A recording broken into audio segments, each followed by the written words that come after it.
All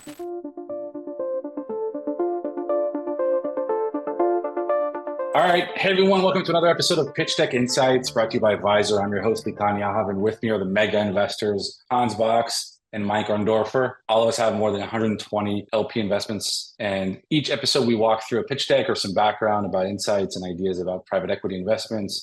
These decks were submitted by GPs who gave us their consent to publicly review the decks. We also get nothing out of this review, just to teach LPs how to be better investors. Our only objective is to become better passive investors and choose the best deals to invest in. All right, so that's sort of like just high level intro. Without further ado, let's dive into this first deck. Mike, Hans, I'm excited to dive into this. We haven't done a deck in a few episodes. We've done some more basic stuff, so this will be interesting. All right, so this deck was submitted by Aspen Funds, and it's a private credit fund. The disclaimers, the team. Mike, do you know Bob Frazier and his son, Ben? I don't know. I mean, I've heard of Aspen Funds before, but I'm not familiar with this group. How about you guys? Yeah, so I know Bob and Ben. I was at an event with Bob. We spoke at this event. I was also on their podcast. He was on ours, but they seem like they have the experience in the world. Bob is like the macroeconomics guy. Ben is the one who sort of is the chief investment guy. I haven't met the other team like James and Dan, but the guys themselves, when I met them, they made a really good impression on me. That doesn't mean this is a good deck or a bad deck. I'm just saying just like from a personal background. Hans, anything you want to add on just like the deck itself about the team? No, it's pretty light. I'd probably want to dig in. James is the one I'd want to kind of know more about because I think it looks like he's got more of the mortgage and note background, which is more related to this to some extent. Making sure that you're underwriting things good that way. All right. Sort of the background of how they identify deals. Probably not much to dive into this. Their tracker really high. One thing that I thought was interesting here. Normally what I see when they talk about co-investing is sort of like how much they'll do, and then they'll actually be investing in the fund. I'd want to make sure it says our team co-invests in every deal, which I would want to make sure that they're going in with the fund or at the same term as the funds. Just the language there made me question that you want to make sure that they're not coming in on the deal under different terms than what the fund is. All right. So you're saying if they invest in the fund, as an LP like us, or are they just investing in a single deal they find on a side with different terms? That's what you're saying. Yeah. And I see that. I know sometimes people will there's different sort of tranches of things with different payouts and stuff like that. And there's nothing wrong with somebody doing it. You just want to make sure that interests are aligned. And so it may be just the language they used, but that would be something that would be a question for me are they investing actually in this fund or are they co-investing in deals individually? This is a really high level track record, Hans. I think you'd agree this is you want more information. We'll probably dive down throughout the deck. Yeah. They mentioned later in the presentation, there's a due diligence room where you can get more information. So again, this is just boilerplate presentation. Yeah, the other thing I found interesting, track record on page 6 here actually has some different numbers than when you look at page 38, the track record there. I'm assuming page 38 is just older. Yeah, let's get to 38 and then reminder to come back here. There's one thing I want to talk about. There's a small thing, but we probably see this on some decks. That's the Verivest verified. Have you guys seen that on other decks? I don't remember seeing that. I do know that Verivest does some sort of like collaboration with GPs. Have you seen that anywhere, Hans, Mike? I've seen it, but I don't know what it is. Okay. Yeah, I don't know that much either. High level, what they're focused on. This is like the experience, and this is where I'd want to know the mortgage notes, especially. It sounds like with assets purchased and 4 active funds that I would assume that means they've invested in 3,500 notes. I just want to know kind of more what that is related to. Is that similar to what they're doing here or not? What their track record has been, that kind of thing, that way. Yeah, and there's a difference between debt and equity, probably. The rest I assume are all equity deals, like equity funds, equity deals, and this is a debt. Right. So like the multifamily and storage, the fact that they've owned those assets before is good because it means that they know how to run them and how to underwrite them and that kind of thing. But there's just not a ton of details. So you'd want to know more on track record and things like that and what they've been doing to make sure that they have the experience to do good underwriting on these types of loans that they're doing and providing. Yeah. Hans, anything else on this high level stuff? Not really. It's not enough info again. I would just go straight to the due diligence room. Okay. Yeah. So then they have this podcast, executives. All right. So this is sort of where they start to dive into deals, I hope. Just again, some high level stuff. I don't think we should dive into any of this, really. Let's stop me here if there's anything you want to dive into, guys, okay? Yeah, I mean, there is something that you see with credit funds, and that's around liquidity. So I know that there are other credit funds. Mike, I think you're in one of them, right? That they have liquidity, and I think they average like 50 days or something like that. And here they're talking about, their 2-year lockup, 90 days notice for that liquidity. I think this is just like something that maybe talk about down the road. Is there anything you guys want to talk about on this slide? Yeah, there's quite a few things I had, but Hans, you want to? Yeah, I mean, the first, they mentioned NAV here. So it's one of my first questions would be understanding how they calculate NAV, because that's going to affect later investors and how they're treated versus you coming in early, things like that. It should also affect you on how you get paid out after the 2 years or whenever you're locked in. So that's, agree, that's a super important thing. I'd also want to see if this fund has been in existence, since it sounds like this is an evergreen fund. What's their NAV been over the last few quarters that way? Yeah, and I got a ton of questions on the details on the investments and what they're invested in. And it's not really, I don't know what slide that was on, but they don't provide any, we can get into that later. Liquidity brings up the question of how are they providing liquidity? They have fund leverage. That's a huge question for me, is the amount of fund leverage they use. That's pretty much my two biggest questions for this. The rest of this is pretty standard stuff. They say preferred distributions returned monthly after 3 months. I'd want to make sure is that 3 months accruing and I'm going to get paid out later, or what happens? Because when you send in money, you need to know when your money goes active and when you're starting to accrue your returns. And also a little bit about fees. The only place I see they're talking about fees is sort of the AUM fee under the structure. And they'll just mention varies by share class. I don't know if they're going to dive into that down the road within this presentation. On another slide. One other comment on NAV is, if you notice, they get their promote based on the NAV and hitting a high watermark. I'm assuming the high watermark is determined by NAV, so which is unit price. So net asset value, NAV, unit price, those are all the same thing. If you notice, they have a high watermark, and that's how they calculate their promote. So it's extremely important an investor going to this fund understands how the methodology works with the NAV. Can you give like a few more sentences about that high water mark? What exactly they mean by that compared to the NAV? I think what it means is that basically kind of what it says there, that once you hit a high watermark, they can't get paid promote again until they're at the highest over the next 12 months. They can't dip down and then go up again and get paid on the same number, right? It's got to go up. So you keep having a high watermark in the net asset value. So they don't get paid twice on the same gains on the valuation. That's what that means. How does a NAV come into play when we're talking about, there's no pref here, right? Oh, there is a pref. There's a pref, and then there's a promote structure, and that's what the high watermark's used for. It's similar to hedge funds are 2 and 20, 2 and 20. They only get paid their 20 on high watermarks. They don't get paid twice on being a high water. It's the same idea. But the 20, if we talk about, if we compare it, to real estate syndications, for example, just a regular syndication where they have, the pref, and then there's the waterfall or the 80-20, whatever it is above the pref. That's a similar equivalent terminology, right? For this high watermark, to just call it differently here. That's what you're saying. Not exactly, because those funds eventually, this is an evergreen fund, so it never ends. So, I mean, I got a ton of questions about how they do this. This is a credit fund. Are all the distributions just, interest income, but no, some of this is pref equity. So, are these deals, I don't totally understand. Like I said, there's not enough detail in this deck. For example, like you're doing an 8% paid out, along the way, and then 8% accrued, and it's a 3-year deal. So you want to figure out in the NAV, how are they calculating that 8% that's accrued?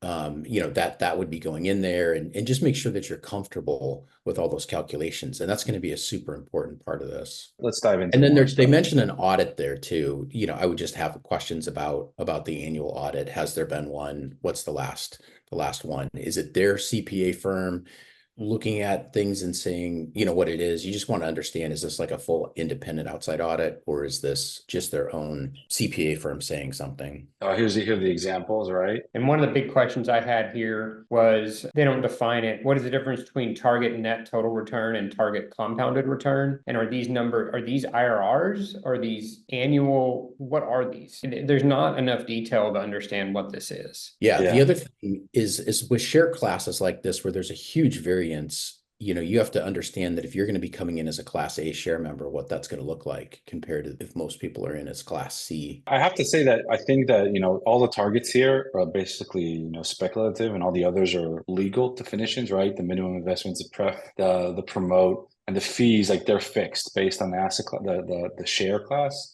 And the other targets are probably based on all that, and assuming the performance of the fund, then they calculate the total, these targets, right? So it's more fluid, their assumptions. What matters, I think, is like the definitions of what you get if you invest in each of those classes, right? If you think about it, like let's say that they had an asset level return of 14%, Class A versus Class C, there's going to be a vastly different, return profile for them. Sure, and because they're trying to promote bigger checks. One thing when you're looking at promote structures like this in a credit fund, you've got to ask that typically you have credit fund will have, they're getting paid whatever they invest in because they're doing mezzanine loans or doing pref equity and they're getting these regular distributions. But a lot of times with these, especially if they do bridge and mezz loans, there's always origination and exit fees or points that are tacked on to these kind of loans that a fund like this makes to borrowers. And I would want to know, are the origination and exit fees and any other fees that they get by making a loan, are those go into the pool of what the entire split is for the promote? Or are they taking that separately and they're getting paid that plus getting promote? I'd want to understand that all income for the fund is going into the pool and then the promote is then the waterfall out. That's a really important point. And obviously, Mike, to your point, the more money you invest, the better your terms are, right? That's what they're saying. And yeah, well, as example, if the fund returned 14%, if you're Class A shares, you're going to take 2% out for the asset management fee. That probably comes out first. Then you're getting the next 6%, and then you're getting 70% of that. That's going to give you 10.2% total return. Versus if you're Class C, you've got 1.5% out as the asset management fee, and then you're getting 90% of that. So that's going to give you a 12.05% return. So, 185 basis point difference by share class, which makes a big difference in how much risk they're taking versus the reward you're getting. So just one of those things to think about where you're going to come in at. Yeah. All right. Let's move on here. So, all right, these are a bunch of macro trends about the markets and why this is a good asset class. I mean, this is high level. I don't know if we want to dive into any of this. I think let's dive more into the details, right? And is there anything you guys want to dive into this background? No, there was nothing during this section. It was all just why they're able to create this type of fund, why there's an interest in the market for it. Yeah, I would like to have seen less of that kind of stuff and more details on what they're going to invest in. So this is basically where it's supposed to be, right? The fund strategy and where they're supposed to invest. This is sort of like really, I think we did this last episode or one before. We talked about, like the capital stack leads to this deck, not planned, but where this is within the capital stack and in a better position than the equity. So this one was the type of thing where they're investing in existing deals and, like their definition of distressed situation. So like you could be giving somebody money just to buy an interest rate cap or to boost reserves or complete renovation project. And that's the type of thing that to me, there's a lot of risk in that, depending on what the loan to values are. But there'd be a lot of questions I had on how much, common equity there has to be between the current true market value of the property and what these guys are investing into. I guess where I'm coming with that is like a lot of times by the time they're needing to borrow money for that, a lot of the common equity has been eaten up because the asset value has gone down. Things haven't gone well. So it just seems like there could be a lot of risk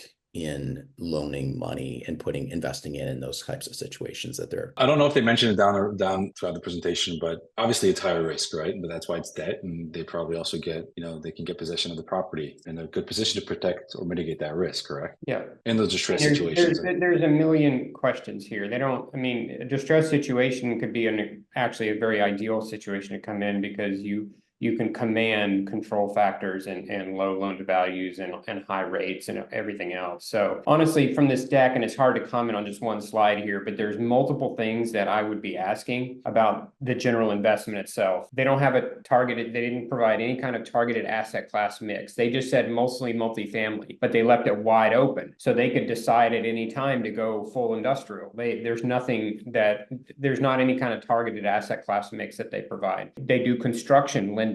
So what percentage of the fund could be construction? Construction's a different animal than lending on an existing asset. Geography, they didn't talk about it at all. They said national. Again, that leaves it wide open, which makes me nervous. They don't provide anything about borrower or sponsor requirements. In other words, how do they vet their borrowers and their sponsors that they invest with here? Are there minimum experience requirements, net worth, liquidity? things like that. Do these guys have to sign full recourse? And one of the biggest questions in general that they didn't address anywhere here is how high in the capital stack are they willing to go in their mezzanine debt and their pref equity? That's extremely important in terms of what Mike was talking about in the risk profile of these investments. So there's a million questions I have that were not addressed in this deck. Let's finish the deck and then, right. So here's what you mentioned, right? Where they sort of are focusing on multifamily properties, but other stuff, like you mentioned, they're not specifying that. And in terms of the mix of the cap stack that they're looking to sort of invest in, just want to clarify that. What you mentioned is that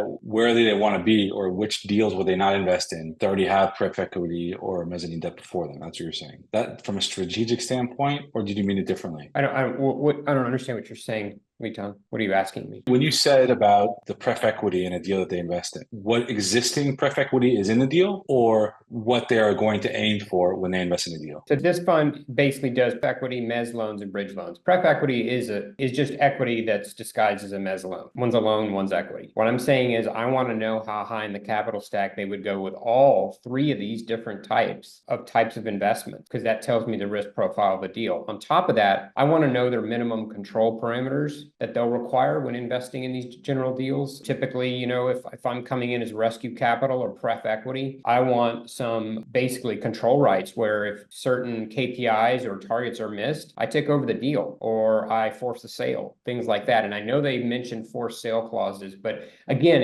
nothing is detailed out in here. So it's really hard to tell what kind of risk these guys are taking on this stuff without having much more detail. Mike, anything you want to add here? No, I agree. Again, more down into their track record. And this is where you said there's a difference between what they're saying here and what they said at the beginning of the deck, right, Mike? Yeah, just a few differences back and forth on things as far as the amounts, which likely the one before is more accurate and current. This is just probably older. So here's a 200 million. That's 1 million, 100 million, I think. Yeah, okay. And then 500 million and 50 million distributed versus 5 and 300.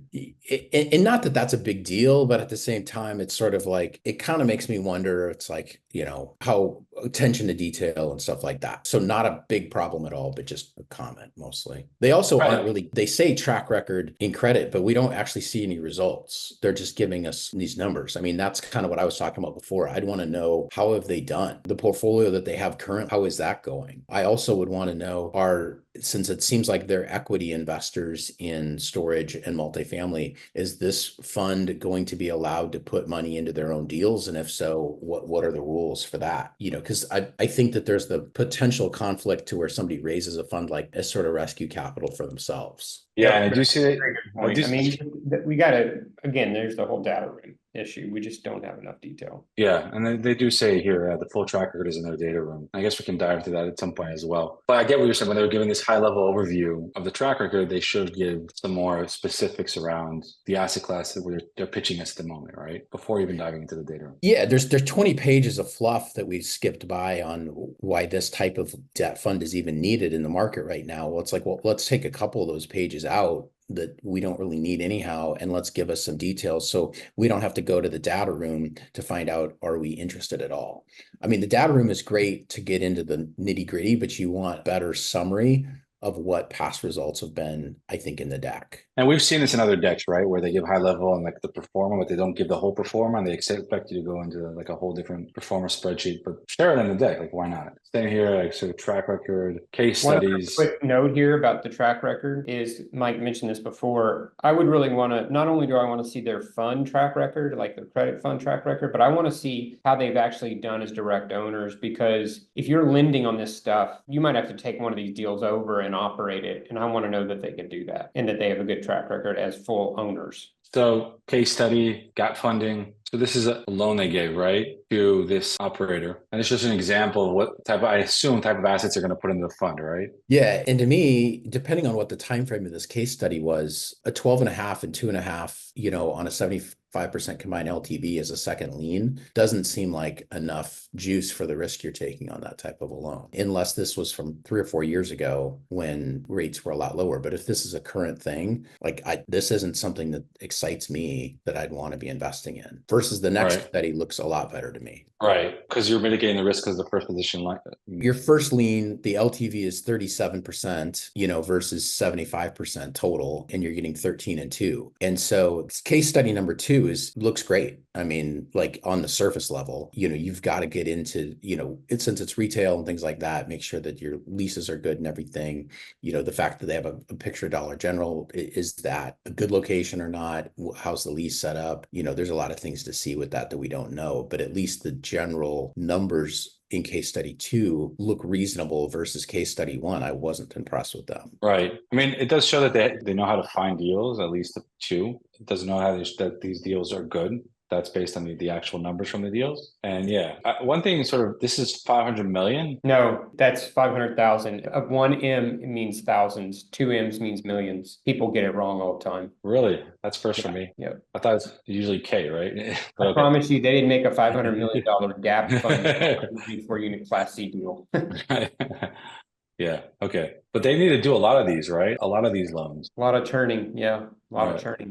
Okay. And what they're looking for is, at least what they're saying here, is mainly residential, right? This is industrial. Yeah. Now this one, so the first preferred equity loan assumption that they're talking about, like the numbers, we earned 14%, that kind of thing makes sense here in the equity cushion. When you go to the next one, it shows they're saying we earn 18% annualized. But if you take the 8% current plus the 8 that's accrued that you'll get, when this is either sold or refinanced, is only 16%. So then I want to know, are you counting the origination fee and the exit fee? Since it's a 2-year hold, that I get both of those and it's counted in. So again, it's little details like that sort of, I'm like, what are they thinking? And did they just make a mistake or something? But in decks, like I'm looking for things that make sense. The other thing with a deal like this is, and this looks like a single asset tenant, you're doing a multi-year. So you want to make sure that that they can explain why this is a good lease in place, why it's a good quality tenant, all that kind of stuff. Because you're taking on a ton of risk if this tenant leaves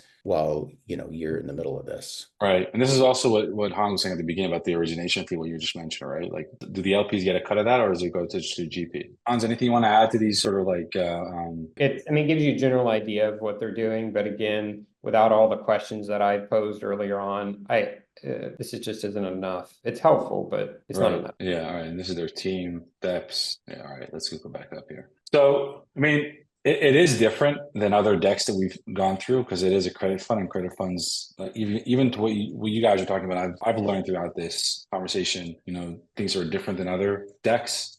It does seem more like a more institutional level, like, hedge fund type stuff, right, Hans? At least for me, like when you look at a credit fund, like, there's more information that you're missing here in terms of. I don't know. In my opinion, it's not. It may be institutional level, but the way the deck is. No, 100%. I just meant, in terms of like going through a credit fund's deck is a bit different than going through, a multifamily value add type deck. Oh, 100%. Yeah. It's a completely different set of questions that you got to know how to look at, because you don't have one asset to look at and try to vet. You have to vet their methodology. That's what you have to do. But even that, we've done even a multifamily equity fund, just like a fund that's going to acquire, multifamily deals, is different than this, right? Because of all the different types of structure, the NUVs and the origination fees, and it is debt. The capital stack also matters a lot. So there's a lot of really important stuff and questions that we raised throughout this. Yeah, and your income is going to be pretty varied in this, because they have pref equity, which means you're going to have some sort of rental income probably, but then you also have mezz debt and first lien debt, so you're going to have interest income. Are you getting any depreciation flow through? There's just a huge variation types of income that they're getting here. What do you usually see in sort of credit funds in terms of that do pref equity as well in terms of depreciation? I've never invested in a credit fund that does pref equity and credit all at the same time, honestly. So I don't know. Yeah, because like Hans said, pref equity, they can sometimes negotiate to get part of the depreciation, but oftentimes they don't. And so you just want to know that going in. It's another thing that, since they didn't mention it, I doubt you're getting it. We also don't know if this is going to be a REIT structure, so then you can get some tax benefits that way or not. They're kind of put this together as though this fund is just starting, especially since they don't talk about any assets that they have. But I'd want to know, they don't really talk about target size, how fast they're planning to raise. They're giving me this 1 to 5 million per deal. But how many deals are they expecting to do, in the first year or two? What are their goals? How much money are they putting in? Have any loans already been made, and how are they performing so far? What did the NAV start at? How are the calculations done? Quarter by quarter, I'd want to know what that adjustment has been, if this fund has been around, and why it changed. Got it. And do you guys think that sort of the fact that they are combining pref equity and debt, mezzanine bridge debt, is something that is a really big question mark? Because I mean, Hans, that's basically what you're saying, right? That you never invest in a credit fund that does pref equity. Yeah, but I mean, to be honest with you, you can't call it a credit fund if you've got equity in it.